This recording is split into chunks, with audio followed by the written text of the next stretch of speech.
আমরা যে প্রায় সময় কথা বলতে গিয়ে দেখবেন অনেক মানুষ বলে থাকে বাল। দেখবেন একজন মানুষের কোনো কিছু পছন্দ হয় নাই, সে কোনো কারণে তার উপরে রেগে আছে, দেখবেন হঠাৎ করে সে বলে ধুর বাল, এইগুলো তুই বলিস না। আপনি কি জানেন যে এই বাল শব্দটা বলার মধ্য দিয়ে মুসলমানদের জন্য কতটা ক্ষতি রয়েছে? বাল শব্দটি হিন্দি ভাষায় যে চুলের অর্থ দাঁড়ায়, সেটি কিন্তু বাংলা ভাষার মানুষেরা যে শব্দ বলে থাকে সেই অর্থ দাঁড়ায় না। কিন্তু বাংলা ভাষার মানুষেরা যে বাল শব্দ বলে, এটার অর্থ কিন্তু চুল দাঁড়ায় না, এটা দাঁড়ায় ইতিহাস থেকে হারিয়ে যাওয়ার এক দেবতার নাম।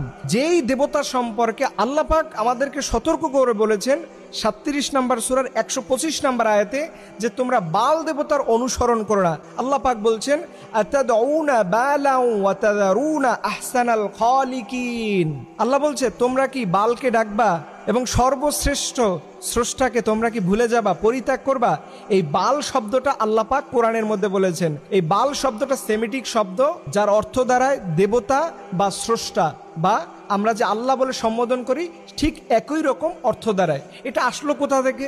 আপনাদের মনে প্রশ্ন থাকতে পারে, হুজুর এটা আসলো কোথা থেকে?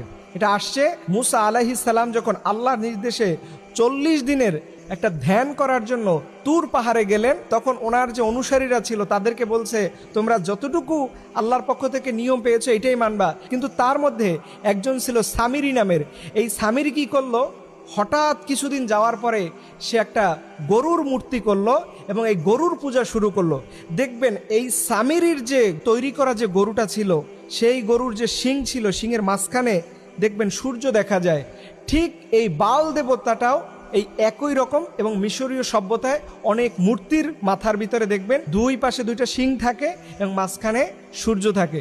দেখেন এই শব্দগুলো, এটা হয়তো অনেকের কাছে বলবেন যে হুজুর এটা কি বলতেছেন, এটা কি কোনো সাবজেক্ট হলো, এগুলো কি আলোচনা কোনো বিষয় হলো? দেখেন এই সামিরির মাধ্যমে সেই সময়ের মুসা আলাইহিস সালামের মানুষেরা তারা সবাই আল্লাহর পানিশমেন্ট পাবেন। আল্লাহর সামনে সবাইকে অপরাধী হতে হবে শুধুমাত্র ওই গরুর পূজা করার কারণে, এই শিরিক করার কারণে, শুধুমাত্র এই বাল দেবতাকে অনুসরণ করার কারণে। অথচ আমরা খুব সহজেই এইগুলো বলতেছি, আমরা জানিও না কোন শব্দটা বললে ইসলামের দৃষ্টিকোণে রাইট আছে, কোন শব্দটা বললে ইসলামের দৃষ্টিকোণে রং আছে, এটা আমরা অনেকেই জানি না। কিন্তু আফসোসের বিষয় প্রিয় ভাইয়েরা, আমরা আমাদের লাইফে, আমাদের জীবনে যতদিন পর্যন্ত থাকি না কেন, সবার আগে ভাগে আমাদের ইসলামকে অনুসরণ করতে হবে।